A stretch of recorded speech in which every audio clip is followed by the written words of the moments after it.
Hello, everybody. My name's James. Welcome back to the Planet FPL Weekender, where me and David are going to be dissecting some of the big talking points from a very, very busy midweek of football and looking forward to stuff at the weekend, which I've got to tell you primarily is going to be looking at some free hit drafts and some wildcard drafts. We're going to start with Manchester United against Everton. We're going to talk about Chelsea from Tuesday night. Me and David have probably got plenty to say on our own clubs from Wednesday night in the Champions League. I'm not ignoring Arsenal, but I'm just bored of you. David, how are you, mate? Shite. How are you? Have you submitted your job application for the Liverpool job yet? Well, it's not available yet, is it? So it might be pending. I'm updating the CV as we speak. Yeah. Good man. We'll get on to that. But want to start with the Monday night football. Did you watch the game? Yes, I did. Yeah. Yeah. Thoroughly engrossing, completely engaging football match, although for many of the wrong reasons for Manchester United. I ended up, I don't know if you would have ended up this way because you dislike both teams, but I ended up very, very much willing Everton to get over the line and get the result because it was thoroughly deserved. Happier times, wasn't it? Because it was. I was in need of a pick me up after the Forest game at the weekend, and I was in a fortunate position of being able to enjoy, like, laugh at the misfortune of both United and Everton in this game after the comical red card at the start. It was yeah, there's been some funny stuff, hasn't there, from Everton since. They've had a mock boxing match, haven't they, Keane and Idrissa Gueye after it. So it was They wouldn't have prob- done that if they lost. yeah, no, yeah. Letter of the law, it is definitely a red card, isn't it? He does just give him a slap. But I thought Moyes handled it really well, actually. Sort of diffused the whole thing after the game, and Everton were absolutely superb, weren't they? After it, I mean, they were extremely worthy winners. I guess we'll get on to United shortly. They just completely had no ideas, did they? As soon as, even with the man advantage. But yeah, we should give Everton maximum credit for this. It's possibly the best performance since Moyes has come back. I would dare to say there were really good performances all over the pitch, and a cracking goal from Dewsbury Hall as well, wasn't it? Great, Yes, it was a great hit. remarkable statistic. This is the first time United have lost a Premier League match at Old Trafford when the opposition's had a player sent off. You would have thought there'd be one where teams hanging on and maybe had a player sent off at the end or something. No. Everton started really well, and they went for a really aggressive man-to-man press against United. And I was quite impressed with the strategy. I think what a lot of teams are trying to do against United is almost let them have bits of the ball. But Everton weren't going to let them just build out comfortably from the final thirds. It's an ongoing theme in the Premier League at the moment. Teams going and pressing man to man right at the top end of the pitch, making it difficult for teams to play out. That's why we're seeing so much direct football. Tottenham showed you how that shouldn't be done at Arsenal last Sunday, but we're better on Wednesday, as we'll cover. And then there was this bizarre red card incident, which I don't know about you, but I felt like Everton has started really well here. It's such a shame for the game. United will go and win comfortably. Have you seen this clip going around of Goldbridge? He's done a bit saying, "Oh, Everton started really well, but that's a shame for the game. That's destroyed. We win comfortably now." And you look at it, and it's going to get mean to hell. And I'm thinking, but I thought exactly the same. Then obviously the clip continues with him going off at the end of the game. But yeah, United just didn't really seize the opportunity, and Everton was still playing good football. It wasn't a case of just lumping it up to Barry, who I thought did a great job up front. He won so many aerials to try and keep Everton in the game. But the goal was a perfect example of it. How United concede that goal with a man extra, I'm not quite sure. Yeah. They just sit off. There's no pressure on the ball ever. They're just happy to let United Everton play in their half. It is brilliantly taken from Dewsbury Hall. It's thoroughly deserved. But you still thought at that stage, well, United will up the tempo and get themselves back into this. Yes, they had chances. Yes, Jordan Pickford made a few good saves, particularly the header from Joshua Zirkzee was a Oh yeah, great save. yeah, yeah. Good save. But United were terrible, man. They were. I haven't got much air, but if I'd have been a United fan, what is there definitely would have been gone, I think. Yeah, I agree. There were almost no positives whatsoever for United on Monday, were there? It's hard to think of a single one, especially because they look like they've been on a bit of an uptick, haven't they, in form. Last few games have been pretty good, and you think, don't you, when you sort of have a man advantage so early on in fairness to Goldbridge, you would expect exactly what he said, wouldn't you? Although maybe without saying so publicly, you would certainly think to yourself at least that you're going to go on and win the game comfortably. But as a free hit, I was on free hit last week and I had Fernandez and Bumo, and they were both trying a lot, but they weren't exactly banging down the door in terms of. I never really thought there's points on the way here. It was from that point of view, from an FPL point of view, it was disappointing. But yeah, it was Everton's night. They thoroughly deserved the 3 points. It started the game like today's called 11v11, and then the opportunity to like push on once Everton went down to 10 men just never really materialized to sort of like the final 10, 15 minutes. A lot have been said about the system and obviously the sticking to the back frame. We know he's going to do it. But even within that framework, you can push people on higher up the pitch. Get your wing backs like right on top of the fullbacks. Put your line of five there quicker. Then Everton are outnumbered. So the two you're going to end up forcing one of the midfielders deeper. That's then going to leave one of Manchester United's midfield two free. Yeah, it was just so passive. Yeah, Toilet. made me think really because we we've had a bit of chat about the Palace United fixture this week, haven't we? About on free hit, would you sort of swerve that fixture because there are other places to go?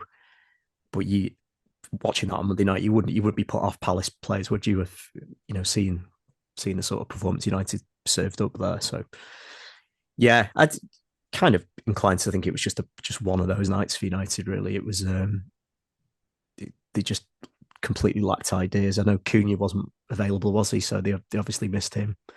But they aren't normally that bad, are they? It was just maybe you just need to say congrats to Everton. Really, it was a job. They did a job on them, didn't they?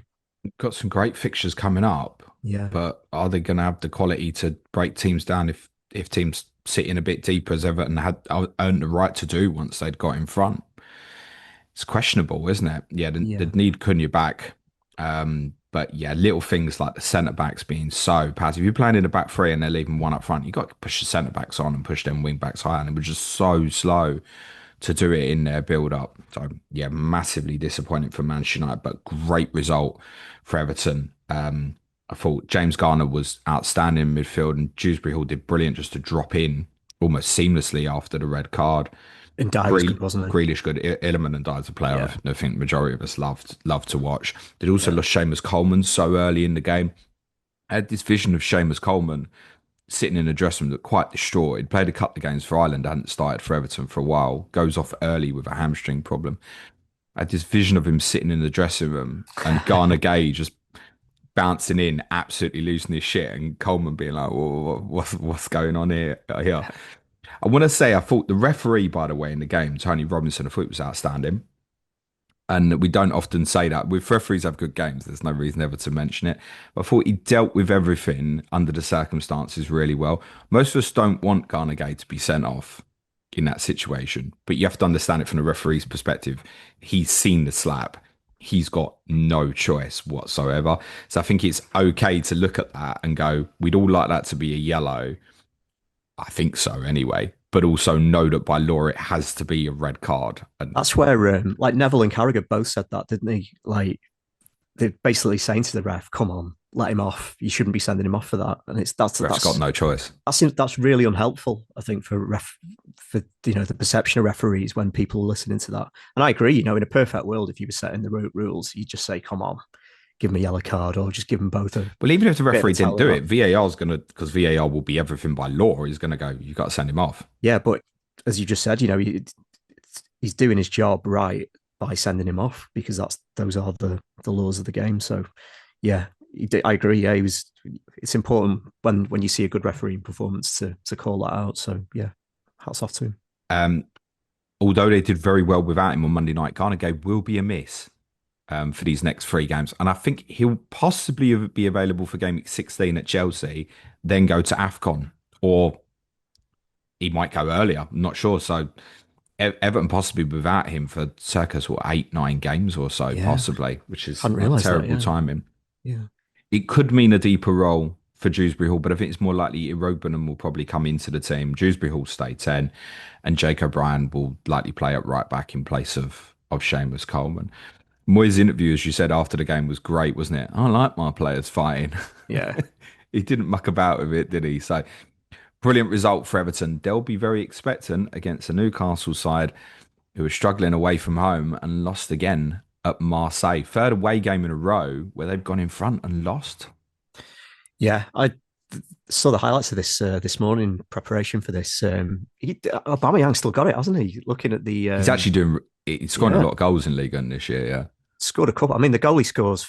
Get onto Nick Pope in a minute. Maybe it's really not good from him, is it? But it's a hell of a finish, isn't it? From the angle where he's at. Um, Sounds like the fans had an interesting experience over there, didn't they? And this wasn't in the agenda. Should we save that for the Q&A next week or something, mate? yeah, could perhaps yeah. Some people had a great time in Marseille. I would say so. What I would say is, unfortunately, the policing that some of our fans get abroad. I'm sure it's not just English fans, but we obviously hear about it here. Some of the policing overseas, like, it's not worth saying anything to anybody out there. You just got to stand there and take it.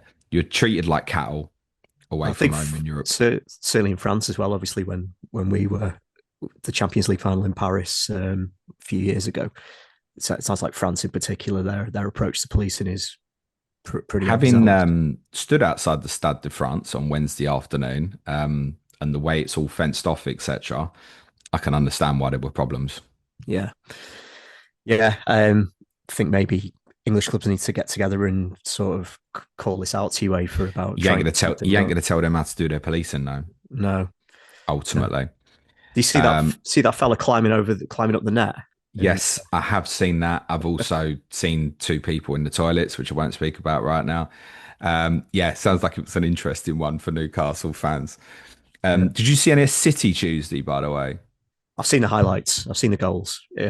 Whole team changed, Yeah, the basically, whole other than team Nico changed. Gonzalez. Yeah, there was some raised eyebrows in our UCL fantasy Slack channel when the team dropped.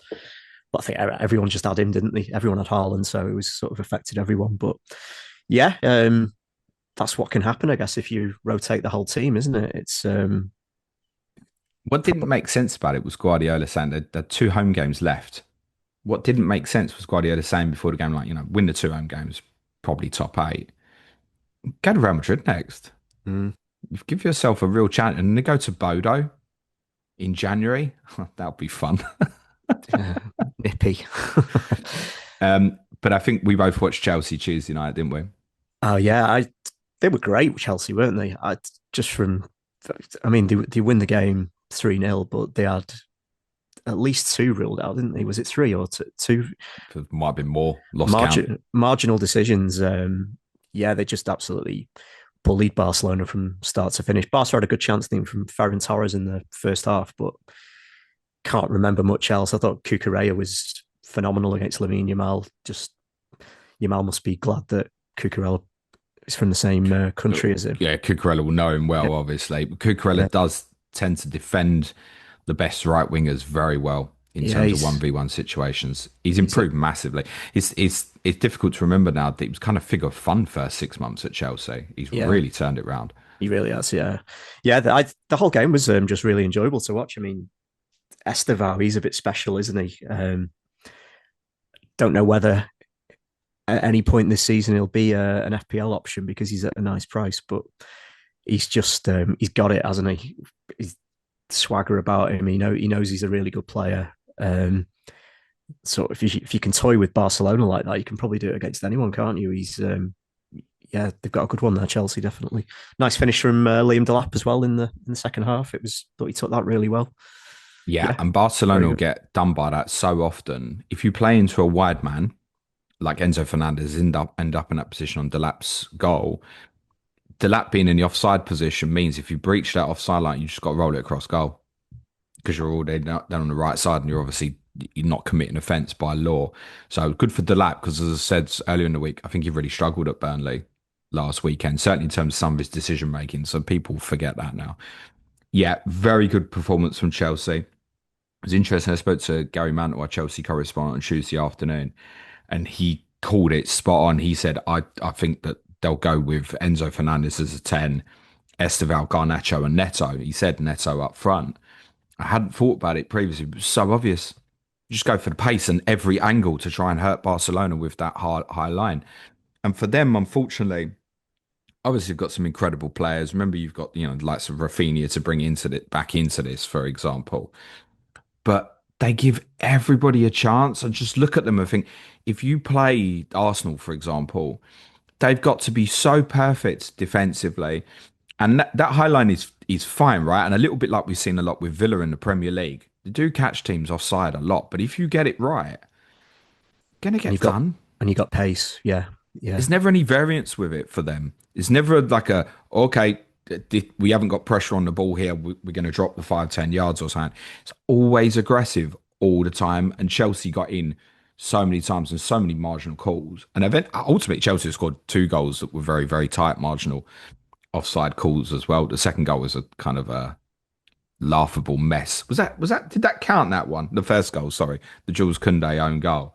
It's a yeah. laughable mess. As you said, Esteval's goal's absolutely brilliant. And he's going to be knocking on the door. He's one I've got right on mind for Chelsea sort of in January. See how he gets on through December. There's obviously going to be a lot of rotation. It's very difficult to call moving forward with their players. I've stressed a lot. I think we can expect some heavy rotation at Leeds in game week 14 because of the week Chelsea have, which is obviously Arsenal on Sunday and then Bournemouth away the following Saturday. Super result for Chelsea. They'll be very competitive in the Champions League. So I've said this a number of times. They set up really well in the biggest games. Their problem isn't these games. It's the consistency when, right, it's on you. Break someone down now. They'll give Arsenal the hardest game they've had so far this season on Sunday. I don't have a doubt about that. I wouldn't be surprised Yeah. if Chelsea won. I don't think it made a difference to the title race, but I I'm really wouldn't be looking surprised forward if to that. Chelsea won. I'm really looking forward to that on Sunday afternoon. It'll be an interesting barometer of where Chelsea are up to, won't it? Because Arsenal look as good as anyone at the moment, don't they? Yeah, they just absolutely battered Barcelona. It's 3-0 absolutely flat as Barca in that, I think. It was, yeah, full credit to Chelsea. They were very good. Yeah, Barcelona got too many vulnerabilities for me. Real Madrid conceded 3 in Olympiacos. I stood in the Parc de France and felt all through the game that there were vulnerabilities in Paris Saint-Germain. I felt that when I was at the Super Cup final in Udine as well. Bayern Munich had vulnerabilities against Arsenal on Tuesday night, on Wednesday night. Are Arsenal the best team in Europe at the moment? It's a shout, isn't it? There's no clear answers to say these are significantly better than Arsenal. I can't think of. You've reeled off most of the contenders there, haven't you? I think yeah, they were very worthy winners over Bayern, weren't they? Although Bayern had It quite sounds good like it sounds like possession. they had a really dominant start to the second half. I've not seen a lot of it, Yeah, hence not particularly covering it.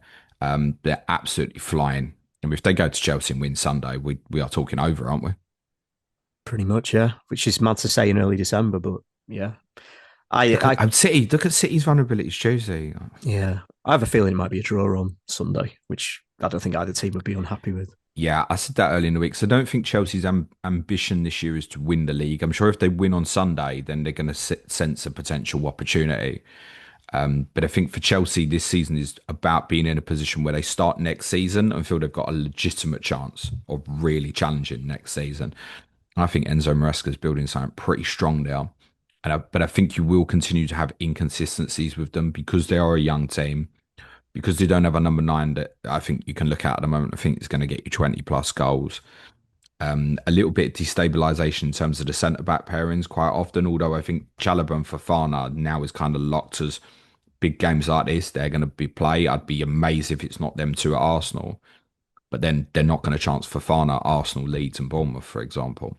Yeah, I mean So we'll get on to wildcard in a bit, but if the fixture run was better, I would certainly be having at least one Chelsea in there. I haven't got any at the moment, but it's no reflection on them as a caliber of team. It's just the way the fixtures have fallen at the moment. Like Enzo Fernandez the other night, lost the game, didn't he? Really, it's absolutely terrific. You know six what the six brilliance point with him is? seven. You can play him deep line midfielder and he can Yeah, half run a football match for you. As a box crasher, he's such a threat. I wouldn't look at anything that you saw Tuesday night though in reference to fantasy though. yeah. Um, That's why I've not picked any. Yeah, yeah. I think he'll play that position again against Arsenal. It may well be that it's João Pedro ahead of him this time, possibly. But yeah, in other games, he'll end up playing deeper again. This is what Chelsea like to do in these toughest games: is move Reece James into midfield with Casado and play Enzo Fernandez ahead of that. Yeah, top performance from Chelsea. Sounded like a good atmosphere. They'll be a very live contender in that Champions League because if they play Barca or Madrid or later on, they've got the, I think, strength of quality to go against them in terms of they're difficult to beat. I think Chelsea are the second most difficult team to beat in this league at the moment after Arsenal. And when they lost in Bayern early in the group stage, they acquitted themselves pretty well. Cole Palmer might be back this weekend. I cannot believe that he would start. And at time of recording, we've not heard what Enzo Maresca has to say today. But it sounds like there's every chance to be on the bench. If those are free hitting in game week 14, you might get a start at Leeds during that mass rotation. Is possibility. Imagine Chelsea pick the same team for all three games next week.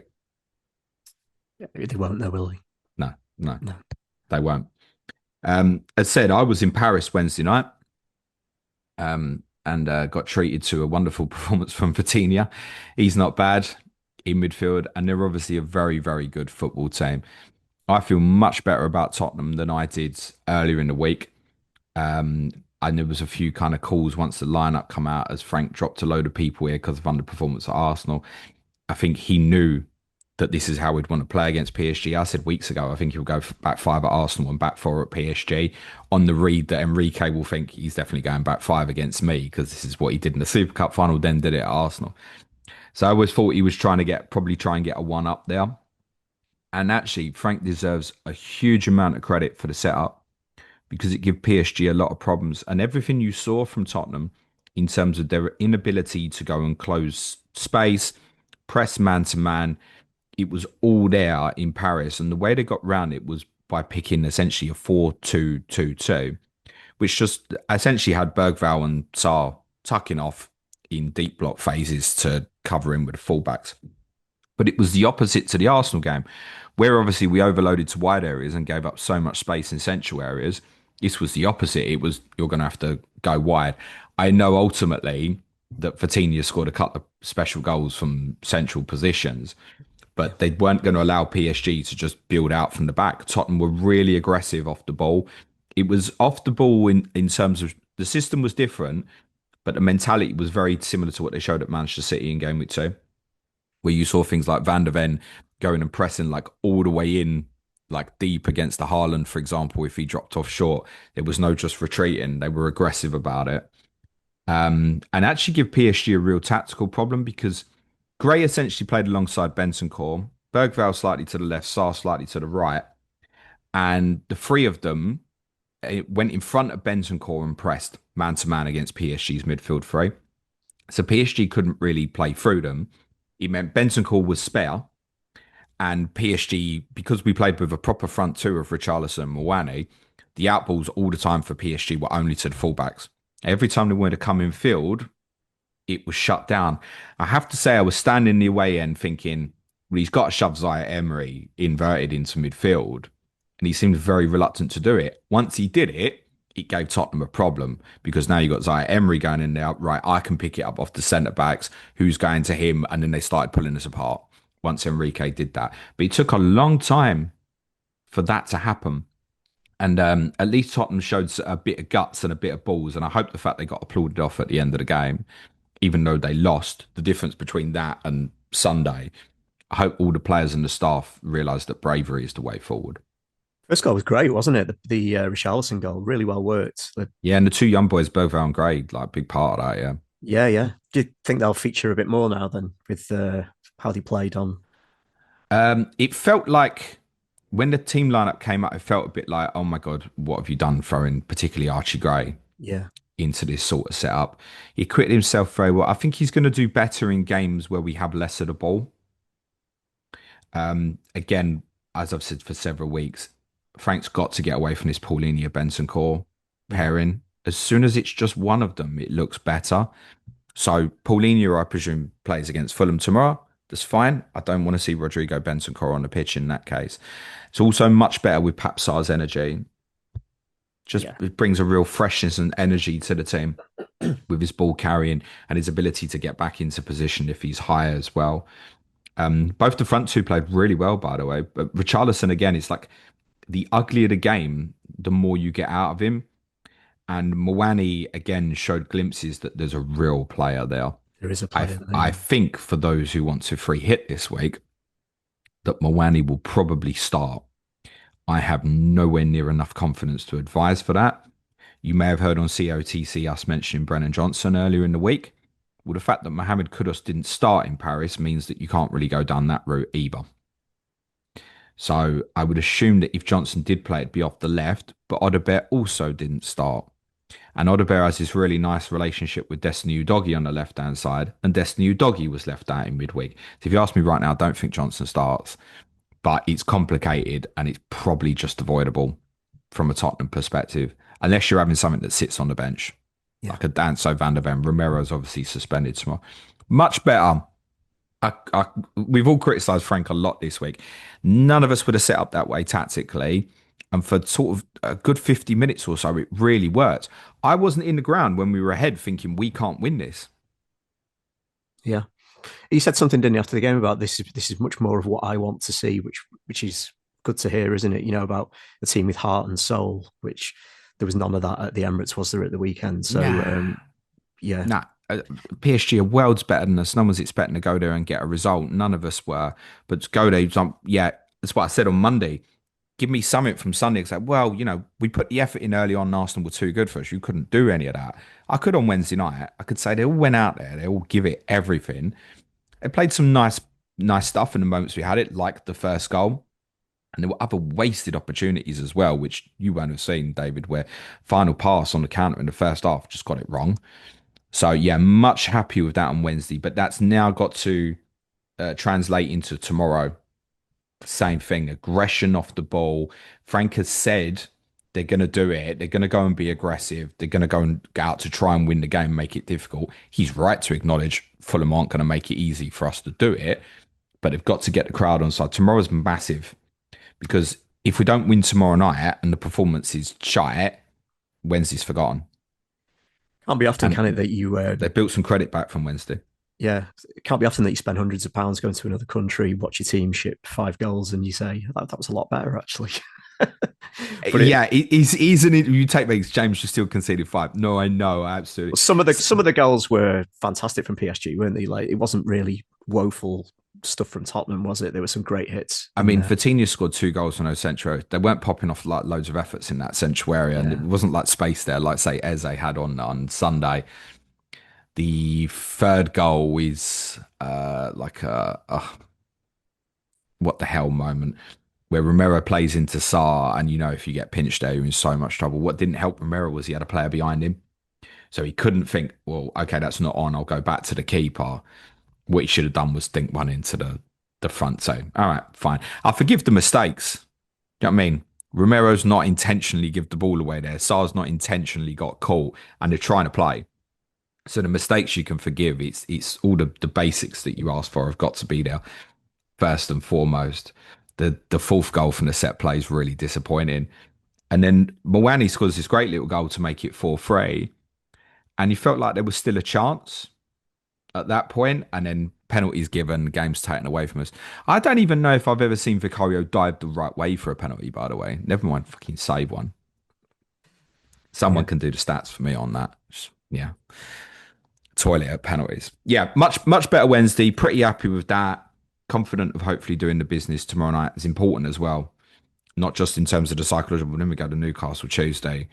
That's another grim game. But I feel more confident about Tottenham going there and trying to be aggressive off the ball as well on Tuesday night. So, yeah, much better. Happier with that. I'm not sacked the manager this morning. Are you? No, not yet. I think I'm in the minority by saying that, I must say, from all the voices I've heard. But yeah, it's the sort of performance in the second half, certainly from 3-1, that can get a manager sacked. For those who don't know, we're talking about Liverpool PSV.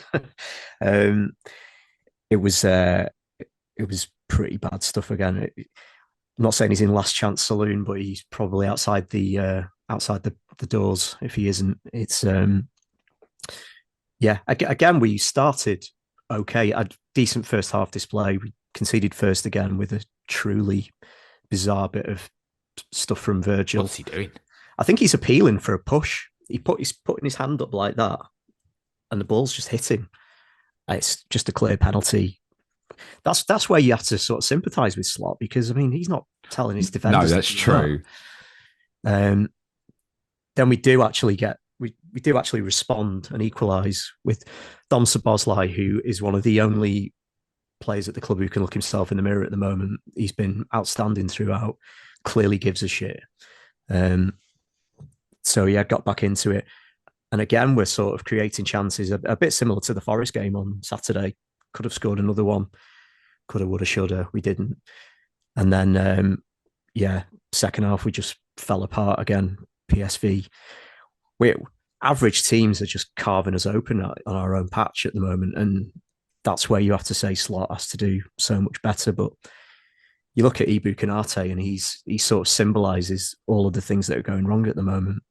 And he has to play because of the sort of lopsided nature of the squad that we've got, plus injuries to like Leone. But we haven't really got anyone else other than the sort of 60% seemingly Joe Gomez. So whether he's the break glass option at West Ham, I don't know. Neither of the right backs are fit. So Conor Bradley and Jeremy Frimpong both out. So he's having to either ask Szoboszlai or Curtis Jones to do a job there. So Slot's record, I mean, it's absolutely pitiful over the last few games. I'm certainly not saying he can't do a hell of a lot better, but all right, if you're going to sack him, first of all, who are you going to get? And is the new person going to be able to do much better with what's at his disposal at the moment? I'm not convinced he is. Slot's basically got to try and get to January somehow, I think, and get a centre back in, because unless there's a remarkable resurgence from Kanate, he needs to come out the side one way. Real Madrid have said this morning they don't want him. Yeah, I saw that. Yeah, Yeah. funny that, isn't it? Yeah, I mean, that shouldn't come as a surprise to anybody based on his performances this season. But actually, that wasn't my read on it. My read on that was you're not having Mark Gay. That was my read on it. Yeah, that's a really good point. That I hadn't put two and two together with that. Yeah. So yeah, there are lots of there must be lots of centre backs who would love to come to Liverpool in January. Yeah, Slot's got to do better, 100%. And I'm not defending him, but I, as a fan, am not usually a sack the manager guy unless it gets absolutely untenable. And I think you said yesterday on Ask James, didn't you? If the players are not listening to him and he is a net negative on the squad, then that's a different matter. We've no way from the outside of knowing that. Maybe FSG or the sporting director will have a better read on that. And if that is, if Slot is actually on a day-to-day basis, a net negative on the club, then yeah, sure, get rid of him and ask Steven Gerrard to look after things for a period, or whoever you want to get. But you can sack Slot. The appointment's got to be right. And if you can just see this through until the end of the year, you might get maybe Xabi Alonso will be available in the summer or someone like that, someone who everyone would feel a little bit better about taking charge of things. I'm not quite there with Slot. I mean, clearly he's going to get the West Ham game. Let's see how that goes, because if that's another diabolical shit show, then the longer it goes on, the more untenable things get. But Jamie Carragher has said that he's got to basically get 7 points from the next 3 games. I don't know about that. I mean, on paper, he should be getting 9 points out of the next 3 games, shouldn't he? But yes, we have to stop losing at some point. It's I still want it to work with Arne Slot. I like him as a guy, and I rate him as a coach. He did win us the league last season, but I'm in no way saying he's blameless for all of this. I'm just not generally rip everything up after a few. I mean, unquestionably bad games. It has been bad, but I think he's not been helped in a couple of ways by his players not taking chances, the lopsided nature of the squad, with lopsided nature of the recruitment. Yeah, lopsided nature of the recruitment. I don't know how much input Slot's had to that. I mean, if all of this is a kind of directive of what Slot wants, then you do have to put a bit more of bit more blame on Slot. But also his players making individual errors at the back as well, like Kanate and Kirkes gets the wrong side of one of the PSV plays for one of the goals. You could say Slot doesn't have to pick him, and that's a valid criticism. Yeah, Slot has to do better, and he has to get results. No doubt about that. Hopefully, it starts this weekend, but I I'm not quite calling for his head just yet. So I'll put a question to you in a second, but I kind of define it before I do. So on Monday, I spoke in reference to Tottenham about like didn't do certain things in terms of the press on Sunday, and felt like maybe they ignored him. Yeah, Like maybe overcome with fear because of the opponent, etc. Did could believing that they he did want them to press and they didn't. So if they weren't listening to him and didn't believe in him, you've got a huge problem. if So that's happened, get rid of him. Yeah, it's not. Wednesday night in Paris, I can't look at them and say, "Oh, we still conceded 5 goals." I can't look at them and think they didn't give me all the work. They didn't play to the way he set them up. All those things. They applied all those things that you want in terms of basics. This is how a team manager wants you to play. You do it. This is a system manager wants you to play. You do it. They followed all those things. It was clear. They didn't go out and decide for themselves that's how they was going to play. That was manager implementation, and they worked hard to make that system work on Wednesday night. Do you think that the players are following instruction at the moment? And maybe that's harder to tell with yours because we've seen Tottenham play two different systems in the last two games that they hadn't played in any other game basically this season previously. Whereas yours, system wise, doesn't move too much, play around with a fullback and stuff like that. Is that harder to tell, do you think? I think the following his instructions at the start of games where we are playing well, but not capitalising on the opportunities that we're creating. And then when we do concede, mentally we are so fragile. That's what we said Monday. As soon as you hit adversity, so are we just mentally fragile and completely devoid of any confidence, or not listening to the manager? I can't. I've got no way of knowing that. Well, one thing I think Slot could really help himself by doing is once we do concede, like just don't make so many changes, like system wise, and like regularly when we're in need of a goal. I get it, throw a player on, throw an attacker on, fine, but we'll often just completely change the back four or change positions. I would imagine sometimes the players just don't know whether they're coming or going. Like sometimes Guardiola, even if he needs a goal, he doesn't change much, does he? Sometimes I'm not saying do that, but yeah, changed 10 the other day, David. no, I mean in terms of off the bench, sometimes when he needs a game, when he needs a goal, he's quite happy to just trust in what he's got on the pitch, doesn't he? I'm not saying don't make any changes at all, but it's quite chaotic with what Slot does in terms of changes sometimes, and maybe he needs to sort of have a think about that. But I just think ultimately we are lacking in confidence, and we go to pieces as soon as we get any adversity, and that's down to the run we're on. Would that change if we just change the manager? Maybe a fresh voice would change that. But yeah, ultimately, Slot needs a result and very soon. But I'm not quite there yet in terms of getting rid of him. But we definitely need to see an improvement. We've got West Ham Sunday, Sunderland at home on Wednesday, which I'll be going to, and then Leeds away. If he doesn't get a win out of those three, it'd be very hard to defend him. Oh my God! What if you lost all three of these games against West Ham, Sunderland, and Leeds? Yeah. There's no chance he'd stay, mate. I know. Because then people are actually going to be saying, could Liverpool get relegated? Which obviously you wouldn't, but you'd be looking at what would that be? Like 8 defeats in 9 or something. I mean, it's like horrendous. That'd be more than that, I think. Yeah. I think just the league, wouldn't it? How many you lost in the league now? Oh, so it's 6 in 7, isn't it? So yeah, it would be 9 in 10.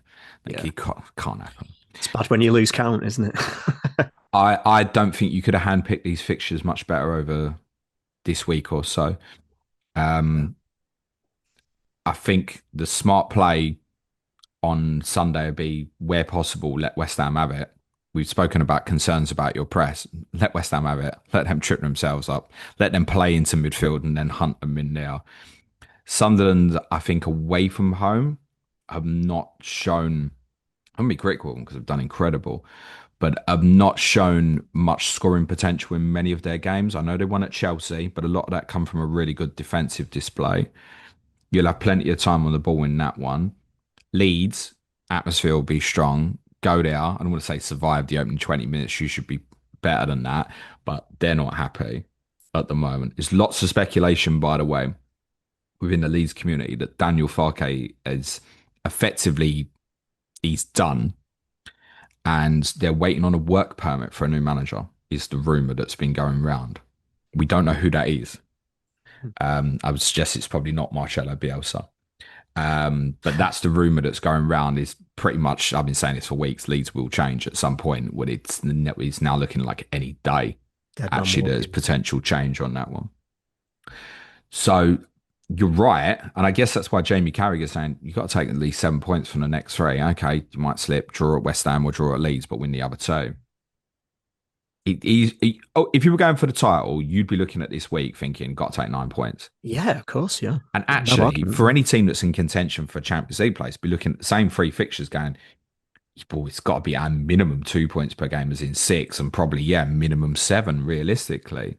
3 points off fourth we are, Like It's so condensed, isn't it? if we win Any those three games, which is a big if, every chance you'll be fourth yeah, we'll be right back in the in mix. 10 days, and then it's all okay and calm down. My overriding feeling on this is, are the players and the manager aligned? If they are, and they still want the same thing and they all want to work together, do not sack him. Yeah, There's no point at this stage. You're not going to achieve the ambitions that you wanted this season in terms of the league campaign, right? It's kind of, can you still finish top five? And yeah, even if you're kind of at 78% of your best, you probably would still finish top five during the course of the rest of the season. Can you get in yourself in a position where you hit March, finish the season really well, and if you're still in the Champions League, FA Cup, whatever, do really well and try and take a trophy out the season? I don't think if the players and the manager are still aligned, I don't think changing is right. I don't think it's necessarily going to be better. If the players are looking at him and really questioning him, you got an inevitable conclusion. 100%. Yeah, and it is rare you see a manager turn something like this around. I am the first to acknowledge that, but I just don't think the alternative I is the think right call at the moment. ordinarily, when you hit this point with a manager, there's almost a point of no return. Difference with this one is he does obviously have the credit in the bank. I think that's gone now. If you'd have finished fourth last year and this was going on now, he'd be gone. Yeah, I think because you yeah, go right, well, he's not going to be the one. But you haven't changed. I know obviously the investment in the squad has changed, but in terms of how you're playing stylistically, it's not hugely different from last season. So last season, the title got delivered. You got yourself in a great position. There was a momentum, there was a sense of something, and you didn't have a formidable opponent, truthfully, in terms of the run in the second half of the season. We all knew kind of in January it was done and was finished. The credit in the bank is going to help him at the moment, and I think that does mean that you could have 3 wins this week, and it's not like, oh, it's forgotten, but it's like, okay, calm. Let's do Christmas. Let's do the New Year. Let's get the Champions League games out of the way. I mean, Champions League's almost on skatey ice now, isn't it? yeah. Not the way we're playing. 100%. Yeah, it'd be interesting whether the recruitment team whether they acknowledge that they've got quite a bit wrong this summer and whether they feel like I don't know if you can. actually we need to try and give Slot a balanced squad to work with again here, or whether they're just going to press on if we keep losing and just push the button. Players' confidence is clearly on the floor. Yeah, yeah, Most of the new players haven't settled in. For the club to come out and say, we bought these players, they weren't the manager's choice, this has been shy, ain't going to help those players settle in. no, Also, again, I don't feel the need to mention it all the time, but at times like this, you have to ask yourself what the suffering is within that squad that we can't know because of what happened with Jota in the summer. We've got no idea. yeah. I And mean, ultimately, the human level of that is way more important than where you are in the league. I'm on this every week now, and I'm like, sometimes I wonder whether to mention it or not. Whether Yeah, same. it's like, Because it can come off as sounding like an excuse and yeah, not making one for Liverpool, but we don't know what the mental impact is on them. We've got no idea. No, we don't, and it's even if it undoubtedly is, it's still not really an excuse to like lose the amount of games that we are. Football just keeps going, doesn't it? That's it's just the relentless nature of it, but has to be. I mean, you saw the other night, didn't you, from Robertson after the Scotland game? But that's that's the reality we're in at the moment. We've just got to try and make the best of it. Um, See what happens on Sunday. Not only do I think you'll go to West Ham and win, but I think you won't even concede, mate. I mean, that's a hell of a call based on where we're at the moment. Okay. So we're not going to do a particular game to tactically preview this week because I realise there's huge FPL implementation for many of you this week. A lot of you are going to be on free hit, so we're going to look at some free hit drafts. And me and David are both on wildcard. I'm going to talk through our current thinking on that as well. Just a quick one for you, David. If you weren't on free hit or wildcard this week and had triple captaincy left, now or 17 or an alternative? I think I'd do it now, actually. Having Haaland having had the rest in midweek and Leeds being a bit um, on the cusp of a managerial change could be it's as good a time as any, isn't it? He's fit, he's available, he's probably going to get 90. I'd just do it, I think. Yeah, Haaland not playing Tuesday. I still favour 17, but I don't think that feeling's wrong. And if anyone wants to go this week, and there possibly is a case to say, in almost a 50-50 like that, are you better off getting it out of the way? On people who are asking about free hit versus triple captaincy, it's dependent on the rest of your team. I think is more relevant to just because the free hit is more powerful than triple captaincy, in my opinion. So if your team looks great this week and you want a triple captain this week, do it. If your team looks shit this week, but you want a triple captain, I'd probably say there's another opportunity with Haaland. Yeah. Sort the team out first and foremost. Right. Free hit drafts. Go on in, David. What you got? Free hit, yeah. Interesting this because believe we're both on treble Brentford, aren't we? And then Villa players are fairly reasonably priced as well. So it does mean that I've been able to squeeze Salah and Haaland in. The evidence of my own eyes isn't saying that Salah's going to get a bag full at West Ham, but I just feel like if you're going to free hit, you might as well roll the dice, mightn't you? If you The, look at the, the the will to do it is because you don't need to put in Sakas and Boomos and stuff like that this week. You know, oh, I can do it. That's how it feels. yeah, the if you look at the sort of spread betting odds, they still rate Salah as good a chance as anyone as getting a goal this week. So just for the benefit of the audio, then, so I've got Kelleher in goal, Daniel Munoz, Matty Cash, Nico O'Reilly, Salah, Dango Utara, Morgan Rogers, Jeremy Doku, Haaland, Thiago, and I just thought lowly owned. Again, the evidence of your own eyes doesn't suggest it, but it's Wolves at home. I would punt Ollie Watkins were I on free hit this week. Didn't start last night. Yeah, so he's probably going to start on Sunday. Very cheap bench. Danso's there if you need someone to come in. How about you? Very similar. And again, as per every week, me and David don't have any discussion about this previously. We just essentially before we start send each other the teams that we've come up with. Very, very similar. I've gone 4-4-2 though on mine. Like you, I did want to put Watkins in, but there were other bits of the team that I wanted a little bit more. So I haven't put him in. So I've just gone the two up front, Thiago Haaland.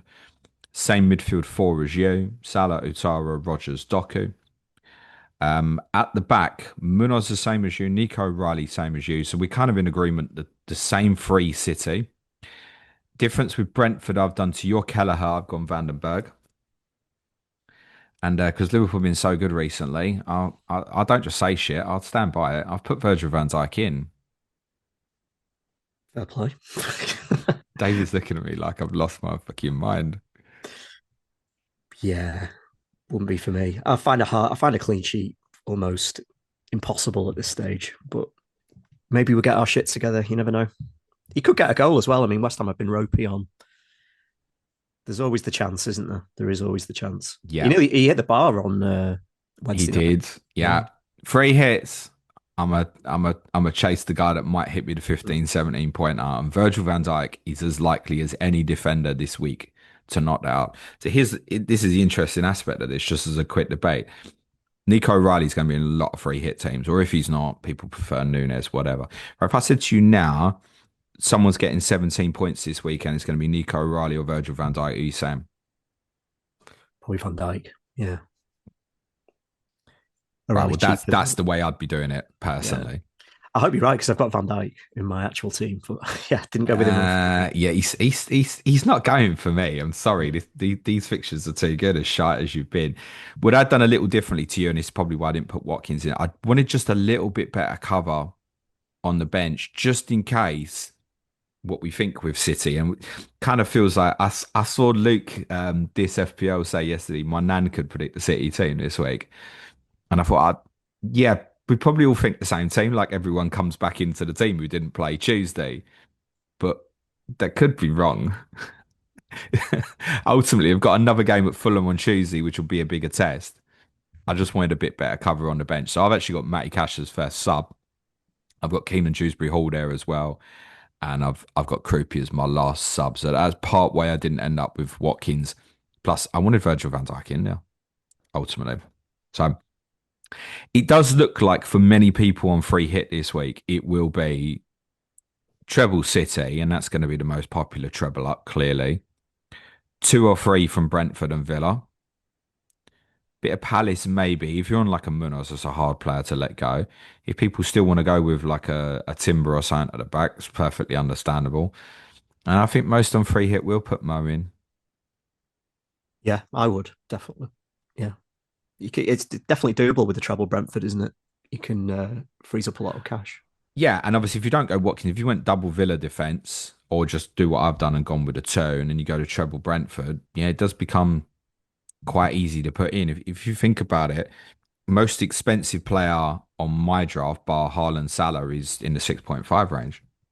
Yeah, Doku, Thiago, you've forced in a third kind of semi-premium with Watkins, obviously. And yes, I would like to put Watkins in. It's still ultimately it's Wolves at home. I massively recommend Villa Wolves from COTC earlier this week with yeah, Lee and same. Bradley. If Funny. if if only for shits and giggles, Bradley is absolutely outstanding on it.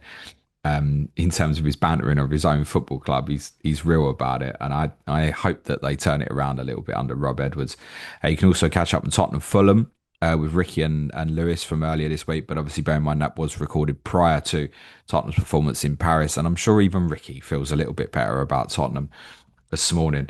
So yeah, free hit teams are going to look at like this. I think there's a few that are absolute certainties, aren't there?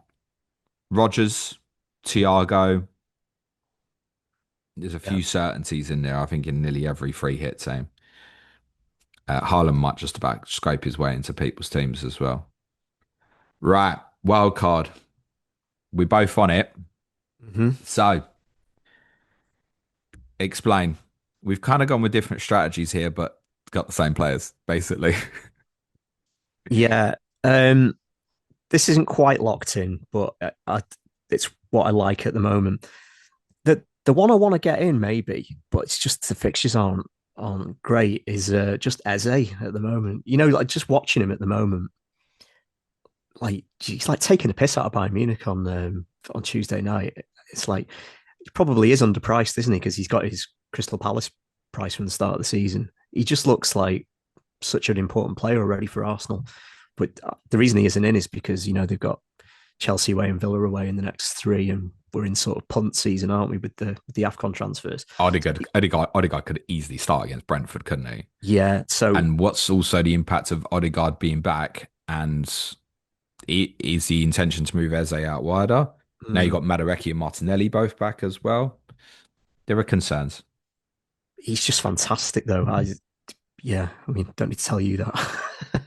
um, He's not out the running for me. I will clarify. Like he's sitting in the team physically on the website at the yeah, moment. because of the point one. Correct. Yeah, yeah. Um, this is what I've gone with at the moment. So I'm carrying two free transfers. So I can do quite a bit after this week before these AFCON transfers come up. So what that's meant is I can sort of have a bit of fun with the likes of Dango Itara and Morgan Rogers this week specifically, and then look at what's next. So my the draft I've got at the moment has 3 million in the bank, and what it will allow me to do is have Igor Thiago this week, and then the plan then would be to take out Thiago for Nick Voltemada in midweek, and then take Rogers out for. I could get Bruno Fernandes in with the extra money. I just like the idea of having Bruno Fernandes over the busy Christmas period.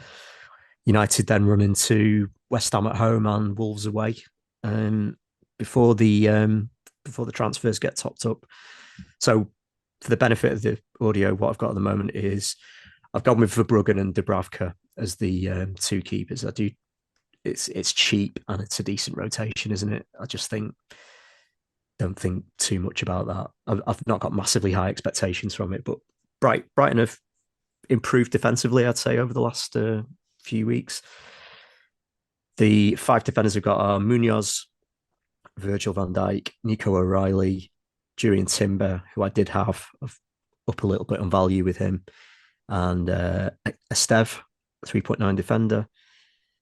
Midfield was where all the decisions need to be made. So yeah, at the moment I've got Bumo, Dango, Rogers, Doku, and Josh King on the bench as a cheap enabler. And then up front, Haaland, Thiago, and Mateta. So yeah, that would be the plan this week. And then with two free transfers in midweek, it'd be Rogers and Thiago out for Bruno Fernandes and Voltemada. But things could change depending on how the weekend goes. Have you thought about the transfer you'd make in 15? I've got, yeah, I have. There's nothing obvious at the moment, but No. I just think by the time we get there, something may have reared its head. I think maybe I'll have an injury or something to do. But yeah, at the moment, I'm struggling. Maybe the Verbruggen move will look, ill-advised. I could just make a goalkeeper change if someone looks better. But That it. I've got West Ham at home. yeah, yeah, that's one thing to. I mean, it's not the worst headache to have in the world, is it? But yeah, struggling at the moment to think of what I'd do in 15. But yeah, Yeah, 15's interesting. But we're all obviously forced into a transfer in 15, unless you want to burn it, because we'll all at minimum have one free transfer and we're all getting five for game week 16. So might as well use it. Even if it's 1 week punt, might as well use that unless you think you've got the yeah, perfect team. And I can't believe that will be the case. There are 2 weeks to go, two set of game week fixtures to go by then, even though we'll be sitting here thinking about it this time next week, injury, something, whatever. But most of the players that I'd like to invest in 15, like Newcastle at home to Burnley or Manchester United away to Wolves, I think, but it's the game earlier. It's like 14. yeah, Newcastle at home to Tottenham, United at home to West Ham. So I want them to go in 14. So what I've done is a little different. Um, but a lot of the players are the same. But the structure is different in terms of the bench. So you've decided to leave 3 million in the bank. I've spent it and I don't have a crap player. You might say I've got 15 crap selections. What I mean by that is I don't have a dead spot. I don't have a Josh King. I don't have a Maxi Verstev.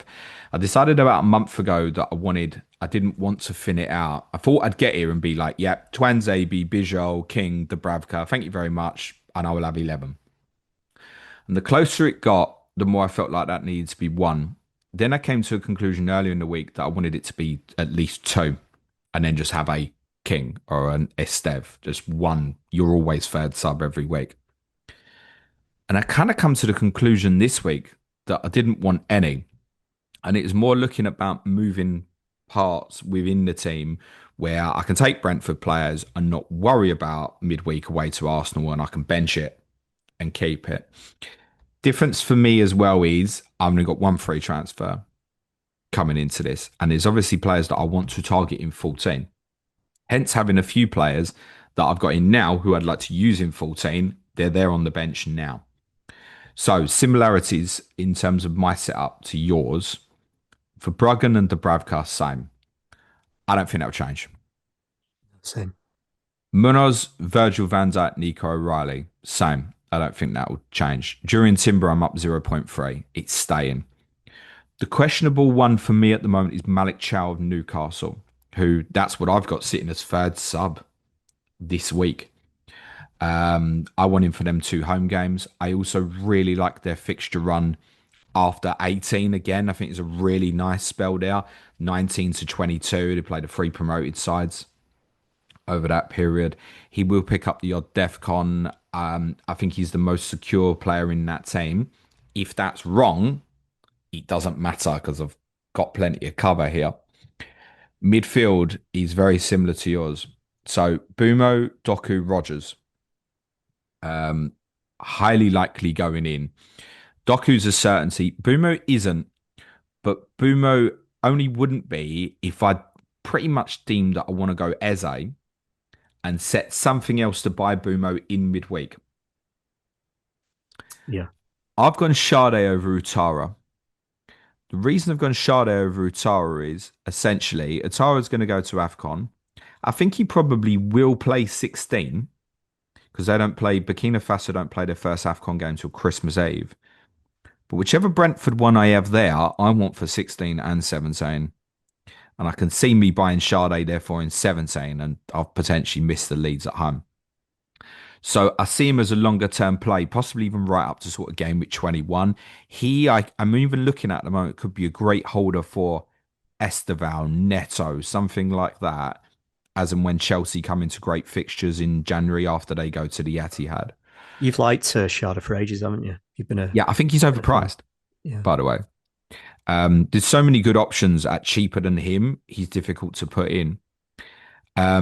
One notable, but I didn't want the two players going to AFCON. I wanted maximum of one. Um, and that's part of a workaround where it's not necessarily in the midfield. I only want to make transfers when I hit game week 16. So Sade's in. One of the things about Sade as well that I have to be notable, and I had to think about this more, is I've got two players on four yellows. Munoz is one, Sharda. Sade's another. Yeah. But I'm also not too bothered about Sade, definitely not for 14, and not that bothered for 15. If he was suspended for 16, okay, pain in the ass, but guess what? I've got a few free transfers to deal with that at the moment. Yankuba Minter goes in. So this is where I've got different setup to you. Minter, I'm looking at going, right, our bench, that's ready for me for these two home games, Villa, West Ham at home, and also rotates nicely. Putting Minter in feels much better if you don't have like a King or a Potts as your fifth midfielder, because when Minter goes to Liverpool, questionable, I know, but still probably tough fixture, Arsenal away, City away, this setup allows it to be benched much better. And it doesn't have to be midfielder, right? I'm going, well, I'm playing Malik Chow instead, right? For example. Front three, Thiago and Haaland shoe-ins. You want to buy Voltemade for 14. I've just put him straight in, I think. Yeah. He's not a definitive for me as well because he does play on your mind. Pretty much, I'm going to be up in value with nearly everybody here, bar Malik Chow, who I think might get some investment once this weekend's gone. And Dubravka doesn't matter, sat there 4 million all season. Goalkeeper's not bothered about. But I'm basically going to be up value everybody here near enough. Bar Voltemade could go down in value in the next couple of days. And it might even be one I look at it and go, okay, is there a circumstance here where there's enough investment to carry that back? Or do I take a 1 week punt on something else? The consequences, I look at as the 1 week punt, I'd want to look at somewhere else. Watkins. That then changes the structure here, It does, yeah. He's where expensive. Minter Yeah. has to go out or Sade has to go out or something else goes out.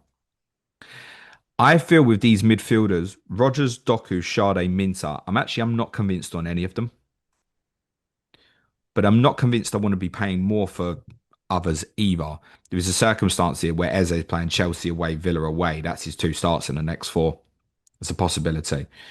If you told me now he's definitely starting Brentford Wolves at home, I possibly want to pay for it. But again, it means subtracting from something else. And one of the things I kind of concluded was about 15, the annoyance of making a transfer there. This setup does allow easy manipulations. It's like, oh, how are you going to get to Saka if you want him in game week 16? Well, I'll have 5 free transfers. But it wouldn't be a shot to me if in game week 15 the transfer I make is Rodgers to Potts. And Right then in back. 16 I'm going up to No, Bumo to Saka, fairly straightforward. If Bumo disappears at that point, Yeah. or I use another transfer to downgrade. Right, Van Dijk's had them three fixtures. Liverpool really are shit. Right now, Van Dijk's coming down. I'll get up from Doku to Saka, for example. So I still feel that in a way that because I'm heavy and I know I've got three transfers to come, this deals with the rotation. It also deals with the fact that I'll probably get the decision wrong. That's something we don't think about on wildcard. I will make a bad decision between one of Rogers, Doku, Sade, Minter. They ain't all going to be good. Yeah, definitely. Yeah. But I can put them all in now. I can worry about that once I know. Yeah. It's a possibility. Yeah. And my current thinking at the moment, actually, truthfully, is that one of probably Rogers, Doku, or Sade probably goes as early as midweek. And the player that I really want to buy as a cheeky little punt is Bruno Guimaraes Yeah, you said of that. Yeah. Newcastle and go Mm. to treble Newcastle for the two home games. Now, if I go Guimaraes, that's probably then not a long term hold, but look at his returns in home games this year. Really good. Any thoughts on Harvey Barnes? He's scoring goals, isn't he? Yeah, but what I want is for 14, 15. Now, something might happen this weekend. Gordon gets injured at Everton, and I go, yeah, that's potentially my guy, right? Yeah. Guimaraes is the one I fancy. Another transfer I've got in mind is Voltemade to Raul Jimenez in game week 16. That's another way to open up the money. On Dango, I really want Dango in, but I think it's inevitable that he would be my sacrifice in 14 and inevitable that I end up going back to Sade in 16 anyway. So I've decided it this way. If that then becomes a hokey cokey Sade where that's what I decide, fine. Yeah. So be it. Team news obviously important today. This could be it for me. I look at my team this week. It looks really exciting, with Dango and Rogers and Doku, but it could easily be 2-2-2, couldn't it? Oh it could be yeah, I mean, absolutely nothing. what we doing here? Quite a bit of investment in Brentford Villa because they've been amazing, and Yeah, I think he's very competitive with the free hits as well. Like it's not it is. Yeah, that far away. yeah, Interestingly, um, and one of the things I've said about this period is like it's something to think about for people. I'm not saying anyone's wrong if they free hit this week at all. But if you are free hitting this week, do you want to have a look at game week 15 and make sure you don't want to do exactly the same thing in game week 15 as well? yeah. Worth doing that. Yeah, It's something to think about. yeah, And you might think there'll be things there that, no, that's fine. I've got Palace players playing at Fulham instead. Well, no, it's not that. Arsenal are at Villa. It's not Chelsea. I get it. Villa Park is still a tough place to go, and Villa have kind of sorted themselves out. So, yeah, I think the ones that are up for grabs for me, David, Chow could easily be either a cheaper one or Lacroix. The reason I probably prefer Lacroix over Chow, but it's a problem with 16. I think I'm easily ending up in a situation where I've got like Liverpool have got a more challenging fixture against Brighton than the next three. I would play Van Dijk, no doubt, but I've had the two Palace against O'Reilly playing against each other,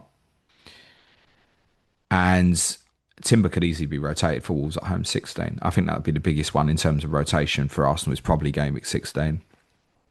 So I didn't like that. Whereas Chow at Sunderland is an alternative. And it might be that I go, right, I'll move that to something else. If Lacroix goes in, I'm never moving that. Does that make sense? yeah, yeah. Definitely. Yeah, Chow's almost like, right, a bit punty. I'm going to have some coverage of Newcastle with some good fixtures for a little bit. I might end up going Chow to Lacroix in 17 or something. It's like quite conceivable, by the way. I thought about downgrading Munoz to Lacroix for other things, but I just want Daniel Munoz in my in my wild card. So, but Lacroix would be a I good found pick. it easy to do a different way. One of the things I considered, like we haven't got the Gabriel information at the moment in terms of how long he's out. If you said to me Gabriel's back in 16, I'm like, oh, I probably want to fight for that quite quickly. Yeah, so And if Liverpool sort themselves out, now you could say, well, you think they're going Voltemade to Jimenez at that point. Yeah, it could be. It could be that I end up going Chow to Gabriel. I feel like I've left a lot of manipulations open, but that'll be a consequence for most people with the 5-3 transfers in game week 16. So, yeah, Voltemade is not a definite. Um, Bumo is going to go in, but might be that's my transfer for 14 rather than now. But it becomes complicated if I keep Eze. I think defensively, Chow's the only one that's probably in debate at the moment. Doku will definitely go in. Rogers feels like it's 1 week, but again, the having Sade and Minter means that when they play Arsenal, I can bench it if I want. Yeah, yeah. So that's how I've set up with this sort of way. Eze's the one that's been nagging away, but yeah, with the fixtures, it's just a fixtures play. I mean, all right, you'd have Brentford if he started on in midweek, but yeah, I think with these transfers that we're getting topped up with, it's time to. Usually with a wild card, you're looking quite long term, but you can have some short term punts with this, so he's probably not going to make it. Not locked in though. We'll have a look tomorrow morning, I think, before deadline. Just a note for people as well from this morning's team news. Antoine Semenyo, not confirmed available, but it sounds like he will be. Antoine Semenyo will definitely not be on my wild card because I sold him Tuesday night and took that value. So just psychologically, there's no way Yeah, I of would change course, my yeah, mind on that. Absolutely none. yeah, yeah. Okay. David, thank you very much. If you are playing your free hit this way, or wild card, or triple captain, I wish you the very, very best of luck. As always, play it your way. For patrons, differential show will be out later today. Team news stream is scheduled for 4 o'clock for advanced tier patrons. Also, just shout out, as mentioned on Ask James yesterday, we're bumping everyone up a tier effectively in December. So, basic plus tier patrons will have access to all the podcasts throughout the whole month. Intermediate plus tier patrons have access to all the advanced tier content that is posted during the month as well. Free members will also have access to some of the podcasts during the month as well. So you can even just support us for free. Just sign up, don't pay money. Have a look at the best bits. Will be out later tonight and see what you think. www.patreon.com/Planet FPL if you'd like to support the show. That's it. Be nice to each other, everyone. Play it your way. Have a great weekend. Cue music, please. Man child.